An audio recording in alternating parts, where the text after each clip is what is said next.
Hello, everybody, and welcome back to UXChange, the podcast where I exchange my user experiences to change them, and yours for the better. I'm Jeremy, a mentor and senior user researcher with over 8 years of experience and a background in neuroscience. Throughout my career, I've had the privilege of engaging with hundreds of users around the world, spanning across Europe, the USA, Africa, and India.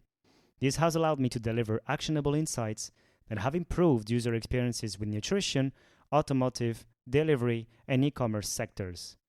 I've created this podcast with the aim of providing my mentorship and educational content, offering actionable tips, knowledge, and guidance in the realm of research, specifically focusing on UX research to anyone having an interest in this area. And I hope that you will find this episode insightful. One, two, three, four.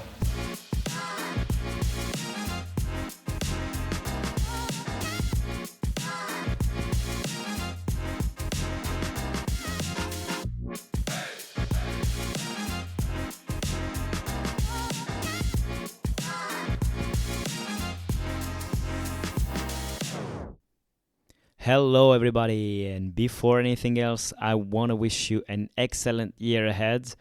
I wish you to be in an excellent health, to be productive, to keep on learning, and to always seek out new experiences. So I'm really happy to be back, and I have a whole lot of topics that I want to cover for this year.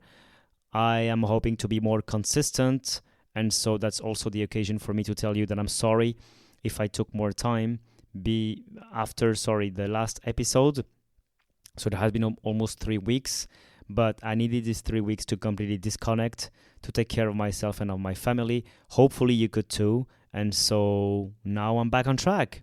So for this episode, we will cover the UX research presentation. So this topic comes back at nearly all of my mentorship sessions. I am always asked, how can I introduce to other people and stakeholders the output of my research? How can I share my UX research insights so that they are actionable? What is the format of a UX research presentation?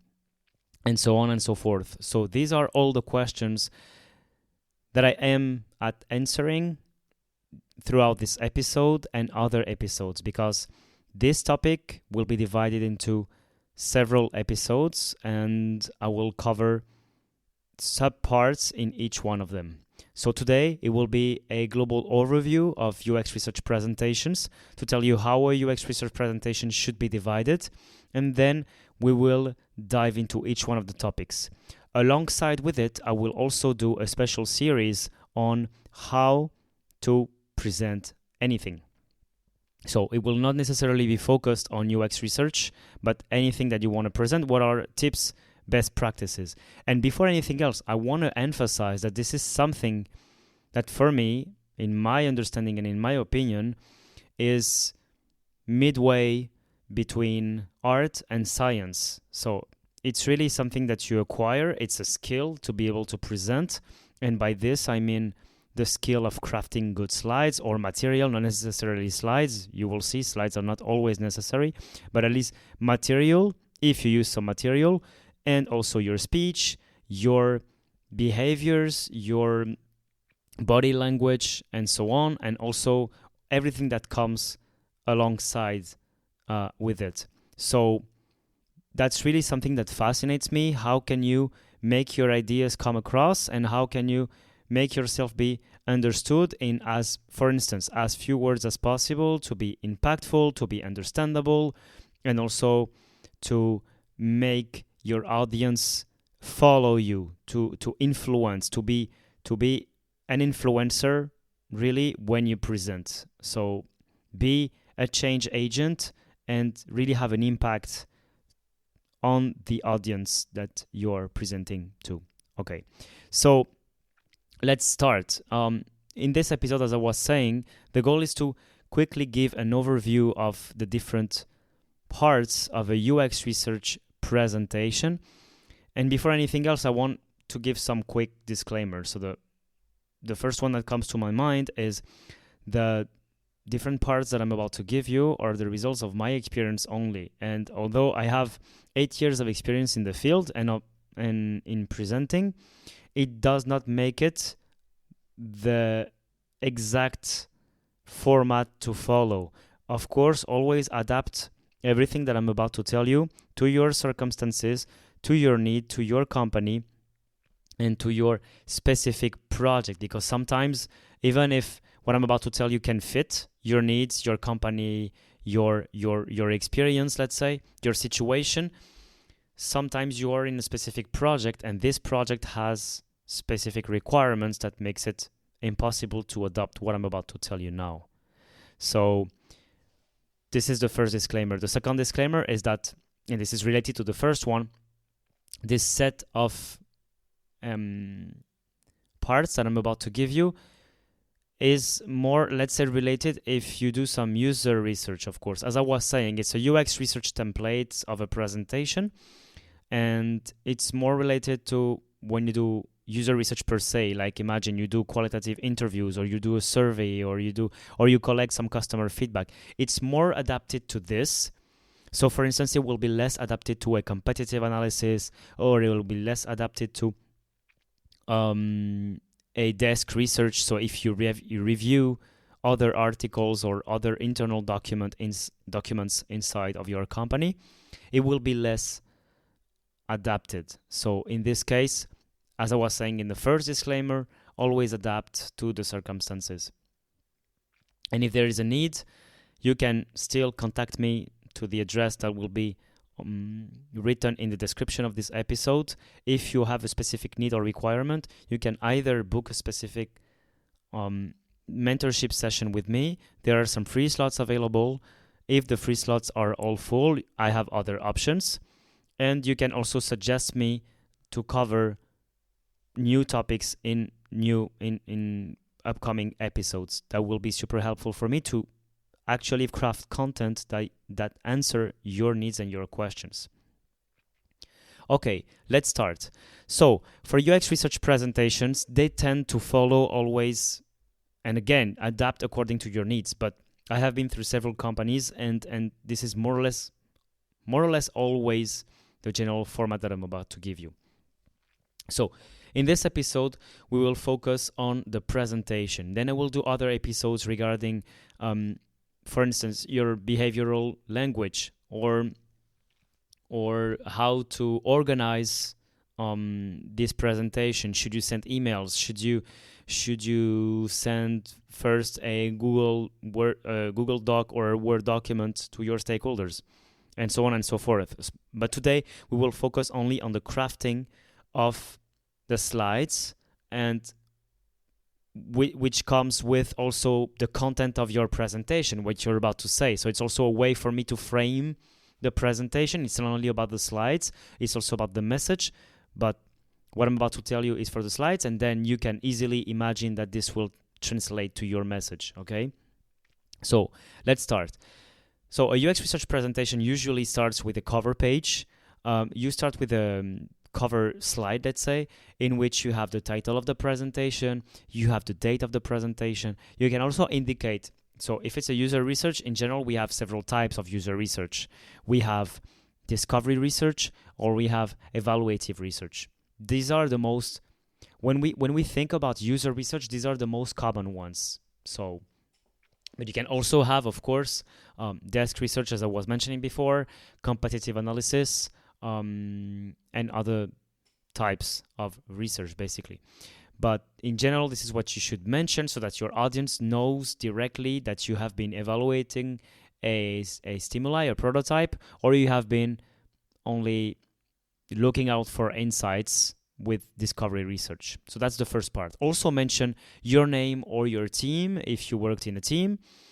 Be mindful of the habits inside of your company regarding how you should share the authors of this presentation, because sometimes even if you're the only one doing the presentation, when you present to other stakeholders outside of your team, you should refer to the authors as the whole team, because you represent the team. So be mindful of that. It's a small detail, but it's also important regarding your outreach, the outreach your team has on the rest of the company. So that's the first part. Then we move on to the table of contents. This table of contents is important so that your audience is directly prepared and can see upfront what is inside your presentation. Of course, that's the goal of a table of content, but also the progression of it, the layout of the information you're about to propose. Let's say the story you're about to tell, how is it articulated? And also, if you can, at this moment, give a little sneak peek of the timing you're expected to take at each one of those steps, so that you can manage expectations. Because when we don't know the timing that each part is about to take, it's a bit frustrating, because we are waiting. You will see some of your stakeholders are waiting, I don't know, most of all, they are waiting for the executive summary. We will talk about it. But some of them are waiting on a specific insight or a specific moment of the presentation. So if you can tell them, okay, you will have this info, but in 20 minutes, that eases their let's say, waiting period. That is also important. In the table of content, you can also include some quick description of why are we here, what can you expect from this presentation, some kind of written disclaimer or disclosure of what is inside the presentation very quickly. And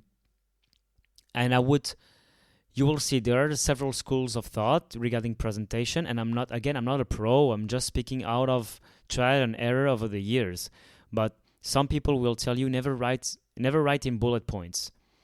And in some situations, actually, I think they are right, because bullet points are kind of expeditive and they lack maybe context with the full sentence, or it's also less personal probably. So do as you wish, but here at the very minimum, you should have a list of bullet points of what people could expect from this presentation. And why? Because it also helps you to remember to say it, basically. Because if you do not have it, you will just say, we will do the main parts of the presentation, insights, recommendation, blah, blah, blah. And they're always the same. So it doesn't tell people what is the specific topic of this discussion, why are we here, and this is what you can accomplish by having a small bullet point list of the agenda. Then we move on to the why of this presentation, and that is extremely important. And then here there are several, again, schools, several ways of doing. I tend to err on the very much exhaustive side of things. So I tend to, and I have been reproached this many times, to be honest, but I think it's better to have more than not enough. I tend to err on the side of having too much. So what I mean here is that you should have the problem statement and the research objectives, the why of the presentation, at the very minimum. What was the problem? What were you trying to solve? And how did you go from the stakeholder's problem to the actual research objective? How did you translate the stakeholder's request into a research question? And then how did you subdivide it into several sub-questions? And here, this is the let's say the minimum you should say. Again, I tend to err on the most detailed side. So here I will also include how are these research objectives and how is this research answering or helping us attain the KPIs. For instance, you can also mention research hypothesis. So you can include more elements at the very first time, and then you can see with your manager and other people, other stakeholders, when you have a preview of the presentation before the final day of the presentation, to see if this should be in the actual presentation when you speak or not. At the very minimum, it will be included in the slides, and in my opinion, this doesn't hurt anyone. So that's a small parenthesis I wanted to make. That's my point of view. Always err on the side of having too many details, and then you can still hide a slide. It doesn't hurt anyone. And so just to finish on that, also because you can be asked some questions during the presentation. And if you have more than not enough, you will always have more probability to have this content with you. And also because the presentation is not only an oral presentation, it's really, really often a presentation that you share with your stakeholders, some of them who could not attend the presentation, or who attended but want to read the content offline. So in this case, it doesn't hurt again anyone to have more info when you read offline, more context. Okay, so this is the problem statement and the research objectives. Then we move on to the study details. And here it's the same. You can include as many details as you want just in case, and then you can refine it based on the needs of your company, on the needs of your team, on your best practices, and so on and so forth. At the very minimum, what I always included was the number of participants, the demographic and behavioral criteria of the participants. I don't know, for instance, people between 45 and 65 years old. You can also mention the why. Maybe not by writing, but orally it would be important to mention it. Why the specific target? Because maybe they are the main customers of your product. But maybe not. Maybe they are people that you want to reach in the future, and right now they are not, but you want to reach them. So you may have a reason and you want to state it, because if you don't, you will have questions on that. That's okay too if you're prepared, but if you're not, well, better to be prepared. So that's for the number of participants, the demographic and behavioral criteria, and then there is the location of the study. Imagine you're remote, not necessarily remote, but maybe you work at a multinational, and so maybe you have several antennas and you coordinated the study, or maybe you work with a provider who did the study in a different country. It's also important to mention it because we have a lot of impact of culture, of course, and that's the reason why we do studies in different countries. So you need to mention it and as well justify your choice. Then we have the dates of the study. This is a small detail, but it's just to indicate to your stakeholder when was the study finished, and then they can also have in mind more or less your ways of working, how long do you take to make a study, and so on and so forth. That's also useful to know. Also because if you present the insights of a study which was 4 months ago, maybe it doesn't have the same impact as a study that you present that you just finished 1 month ago or 2 weeks ago. So that's also why. So before diving in the rest, we are just giving a recap. We started with the cover page, table of contents, giving a small agenda, and then the problem statement and research objectives, and we move on to study details. Here, in terms of the presentation that you're giving, it might be a good thing to ask your audience if they have any question. So usually you do it, you have several strategies. You can either tell them at the beginning of the presentation, for any question, I will answer them at the end, if you don't want to be interrupted, but sometimes it's better to have it throughout the presentation in order for people not to be lost. And this is important if you have a lot of variation throughout your presentation. If you present only one topic, I think that's fine to have the questions only at the end, because it's one block of information that is everything about the same thing. But if you're giving a lot of different insights, and imagine, and then we have this pain point, and then we have this delight, and now we have this expectation, blah, blah, blah. We have a lot of different information here. So it might be a good thing to ask your audience, do you have any question before I move on to something else? And also between big parts of your presentation. So for instance, now we covered the problem statement and the study details. Then when you cover the insights and recommendations, this part is over. You will not talk about it again. So it may be a good thing to ask your stakeholders if they have any question here. Okay, then let's dive right in the main information of the main, let's say the core of your presentation, the reason why people are attending. And this reason is they want to know the insights. They want to know what's going on. What could be a potential solution to your problem statement you identified. And so this is given with the parts about the insights. So here, there is a traditional approach that is done in general in UX research, which is kind of a sandwich approach, which is you give some breadcrumbs to your audience about the insights. Why? Because first of all, it will help you make sure that they have all the information. Imagine you cannot finish your presentation and you cannot present all the insights. At least if you give them all upfront in a summary manner, you will make sure they have the information. And if people drop in the middle of the presentation, they have it. Then you can also play it smartly by giving some information about the insights, like an executive summary. But you don't give the whole information. You tell them, and then for more details, we will explain it just after. And so that will keep them entertained, basically. That will keep them, let's say, interested in what you have to say, hanging on. So basically, I would go for an executive summary, and this is in general all the insights that you covered, or it can be the most important ones, or it can be the most severe ones in terms of, the severity levels, high, medium, and low, depending on how blocking the issues are in terms of user experience, for instance. You can prioritize your insights with any method you prefer. But the important here is to give the most useful and important information up front. And then here we have several schools. You have people who like to have the recommendations and to give the recommendations here as well. I do not.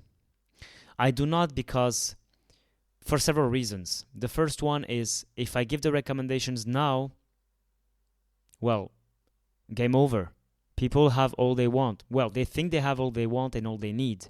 So they might drop any time or they might not listen to the rest of the presentation. And if a UX research presentation was only about giving some small sentences about the insights,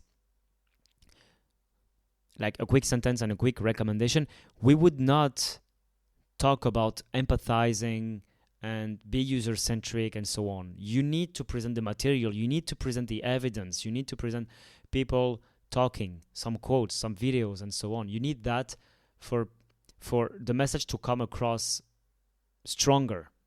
So that's one of the reasons why I don't give the recommendations up front, because people tend to expect that directly and then end of story, and they make up their mind and that's it. So they need to have the full context to understand the final presentation, and the full context is given by the rest of the presentation that is coming after. The second reason is that I keep them waiting, basically. I keep them interested in the presentation and I force them to follow the presentation. So they have sneak peeks of the information, they have breadcrumbs, and then if they want to know how we can solve it, well, then you have to listen for all the insights, and then you will have the fully informed recommendations. That's the only moment you will have the recommendations. You need to know first the full context. So that's my point. In general, I would give at this moment about the executive summary 3 to 4 main insights. And in general, in my slide, I will divide it according to my research objectives. So as a good rule of thumb, I think I may cover that in another episode. So check my other episodes just in case. But a good rule of thumb to plan your research is to have 3 to 4 research objectives, not more. Because if you have more, it means you want to cover a lot of things and you will not be as deep as you could for each research objective, first of all. And then probably your research objectives, if you have too many, it means that maybe they are not all of the same. Maybe you should do another research. Maybe they are adjacent topics, but not exactly the same. Maybe you should divide this into 2 researches. So what I do in general is 3 to 4 research objectives, and so inside the slide I have my research objectives at the top, and then at the bottom vertically I make them correspond to the insights so that people can relate it. Like objective number 1, identify what are the main pain points with our information architecture. Insight, we identified that people are looking for the sweatshirts in the sports section, whatever, So I would do it this way. And then the recommendations only at the end. So that's for the executive summary, which is, to be honest, 20% of the presentation, but which gives 80% of the results. So that you really want to have this slide carefully crafted and clear, concise, straight to the point, so that people can understand it. And then we move on, then we dive deeper, basically. So you tell your stakeholders, okay, we saw the main insights, now we will go deeper into each one of them. And then when we go deeper into each one of them, you have one slide per insight. That's a good rule of, one slide per insight, one insight, it's more one insight at a time, to be honest, because I don't want to tell anyone you should have one slide, one message. It's more this than one slide per insight. So one slide per message, one message per slide. So if you have too much content into one slide, divide it and then repeat that it's the same insight. Insight number one, okay, one slide. The next slide is still insight number one, but different information or more information. Well, have a second slide, no worries. It's not a problem to divide slides. The most important, if you should choose, is to have slides that are easy to read, not overwhelming. So if this is at the expense of having more slides, not a problem. So here in this part, we cover insight per insight, and in general, the architecture is more or less the same. You should follow the reading pattern of your audience. If you're not familiar, I highly encourage you to read about the I don't know how that's exactly called, and I will put it into the description of this episode. The F layout of reading, or whatever that's called. So it states that people, when they are presented, when they are confronted to a slide or a visual content, depending on what's in the content, but in general it's a slide, you will first look up left, and then you will scan from the up left to the top right, and then you go down middle left, and you will go from there to the middle of the slide, and then you go down. And you tend to see what's at the bottom right at the very last. And so that's why I tend to craft my slides the following way. You have your main insight catchy phrase at the top left. Then on the, let's say on a left banner, I tend to have a left column. So at the top left, I have the catchy phrase insight, and then lower than that, I have the detail of the insight. I give more details. So basically, and then I really invite you to go to the previous episodes I did on this topic, but the insight can be something like users are frustrated by the information architecture of our app because they are not finding the most frequently purchased items where they expect it to, whatever. This can be the main insight sentence, and then you can divide it. So you can say, first bullet point, they looked first into category. They looked second into category. They expected it to be at blah, blah, blah. So these are the details. You need to provide some details because you cannot provide everything into one sentence. But this sentence is really, really useful because it's there to summarize everything about this insight. And then when you progress to the middle of the slide, you should have evidence. So basically, what is supporting what you're telling your audience? Are there quotes? So by evidence, I mean raw material. This gives credit to what you're saying, and it really proves people, and not only gives credit, illustrates. So it helps people to give you credit because they can see, okay, the raw material is in line with what the presenter is saying. Of course, I'm not saying that people are always doubting what you're presenting, but if you show a raw material that is in line with what with your analysis of it, with your synthesis of it, they will trust it more. because it backs it up. And so you will have here quotes, you can have some videos, you can have some graphs, data analytics, tables, any supporting material, and basically that. And then when you move to the right, I give the recommendations, because this is the last thing that stakeholders will read. Here, I want to give a small tip that is not necessarily needed, but can be sometimes, which is about using animations in PowerPoint. And I know there are some strong debates about this, and sometimes I agree, sometimes I do not. I think this is on a case-by-case basis, to be honest. So, what is important is for you to have an idea of how crowded your slide is. If your slide is full of content, I would present the information bits by bits. So first you go left and you have all the rest blank, and then middle you add on top, and then right, so that it forces your audience to focus on what's only in the slide, basically. So that's extremely important. So here you give all the insights, insight per insight, slide per slide, and then you end up with, again, a summary of all your insights, the same one that you gave at the very beginning. So that's why I call it sandwich, because you repeat it. And this is important to repeat it because it allows to wrap up. And also, something that is important is that you will have presented, if you think about it, you will have presented your insights 3 times to your audience. Once with the executive summary, the second time being insight per insight into detail. And then you wrap up, you remind them of the insight, again in a summary format. And this progression helps them to first have a sneak peek, then how is it really in the details, and then, okay, now I can remember what I have been told. It has been told already twice, and so summarized.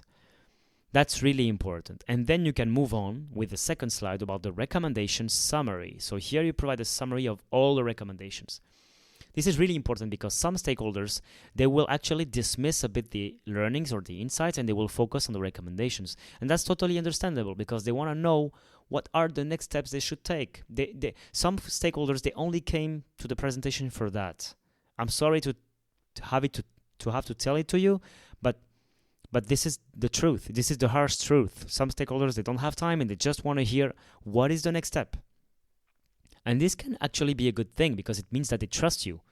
They trust your expertise. So they just want you to tell them what they should do. And so here you should facilitate their decision making. I would say here really rank your recommendations by severity levels, or at least indicate somewhere, I don't know, red is really severe, you should treat this first, orange is middle, and then low is green, so that your stakeholders can see directly, okay, first I should address this. And then what I would do, once you have done that, is kind of a duplicate slide of that, but in a ranking, in an actual ranking. First, second, third, fourth, blah, blah, blah. Why? Because even if you have your slide with your recommendations tied to your research objectives, they will be kind of scattered. And so you will have some information about the severity, yes, but you should always think, how can I facilitate as much as possible the decision making of my stakeholders? How can I remove the friction as much as possible, and how can I remove the debate? If you put it inside the list, 1, 2, 3, 4, blah, blah, blah, this is the steps you should take. By order, you will make 80% of their job. And the remaining 20 is like discussing the recommendation in itself. Not what is important, what is not, because you have prepared this material. So I really encourage you to do that. And this is, in general, what I call the next steps. So these are the next steps that they should make. This is just a rephrasing and a reshaping of the presentations, of the recommendations. And then you can also, depending on if it's politically correct or not, it really depends on the company. And here I encourage you to see that with your manager. You can also appoint someone who is responsible for implementing these changes. So imagine you are saying that the registration section of your app is not clear because, I don't know, the password requirements are confusing. Okay. And you also have another section of the app, which is the account section once you're logged in. And imagine these are so you did a study on registration, and these two parts are managed by two different teams or two different people.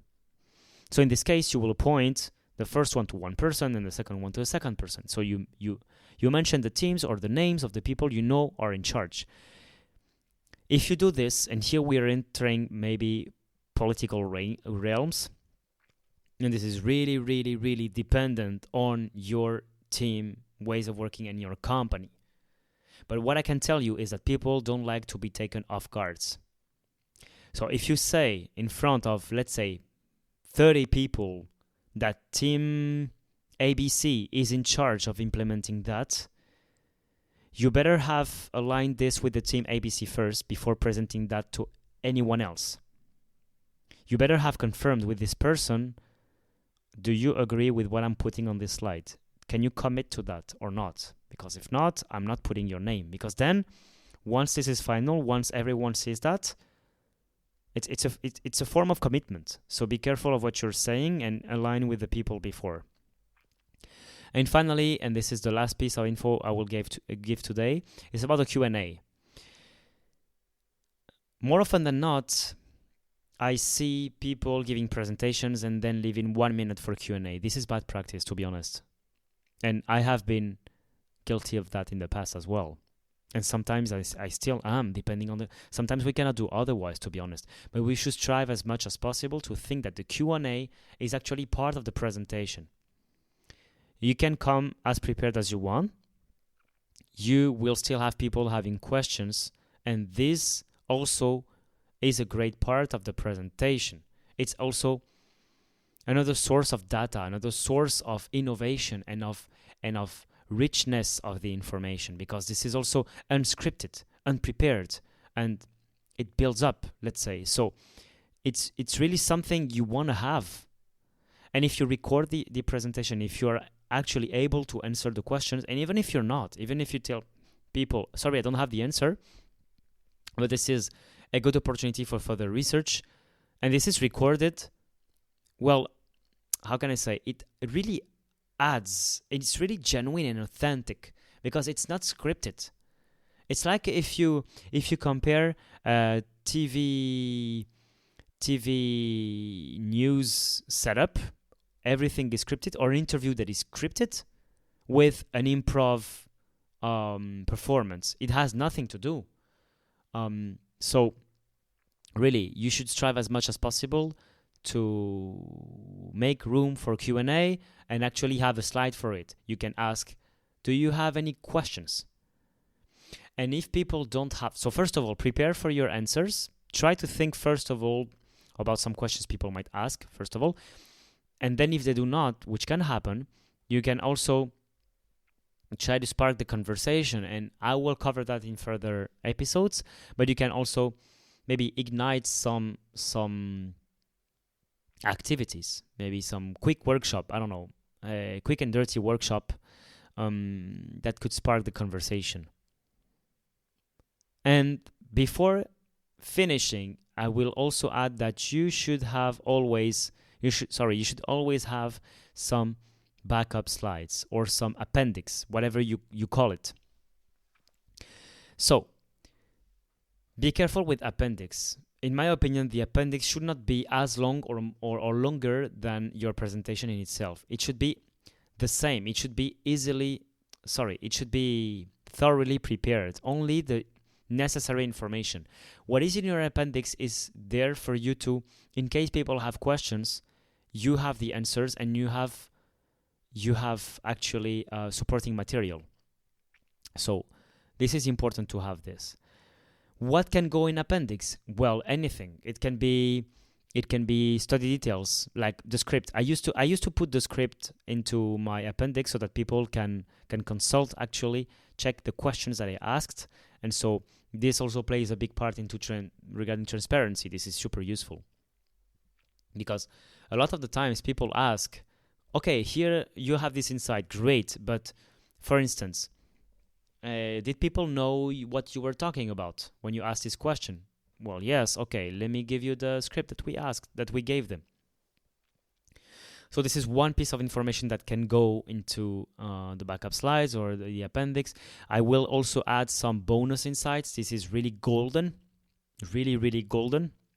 So you can have like 5 insights throughout the presentation. And by the way, this is usually a number I recommend, between 4 and 6 insights. And I strive to make 5. And so if you have more than that, you might need to select, because if you do a 30-minute presentation, so you have 5 insights, you have 2 or 3 executive summary slides, you have the agenda and so on, you quickly arrive at 15 slides. And if you take 2 minutes per slide, you are at your 30 minutes, and I'm not counting Q&A here. So you might need to have bonus insights at the end. That will be always, always helpful. If you have time, you can still go through them. If you don't, people will read them offline. You can also mention it during the presentation, saying, oh, by the way, we have these bonus insights. We don't have time right now to cover them, but I highly encourage you to do so, because you have useful material in there. For instance, we can also add some supplementary and supporting materials, such as a graph, such as quotes, such as videos that you did not put into the main presentation because it would have been too much. That's all I can think of right now. It can be also the output of a desk research, a competitive analysis, other streams of data, and so on. But this is all I can think of right now. So that's it for today. I give you my sincere appreciation, and I really thank you for tuning in. And I hope that you will tune in soon for the next episodes of this series on presenting your insights with impact. Bye-bye. And that's it for today's episode. Thank you everyone for joining me today on UXChange. I hope you found today's episode insightful and valuable. Make sure to subscribe in order for you not to miss the next episode. Share it if you liked it, and leave a review. Thank you for your time and attention. If you have any questions, comments, or suggestions for future topics, feel free to reach out directly to me. You can find all the details in the show notes. And see you in the next episode. Bye-bye. Yo.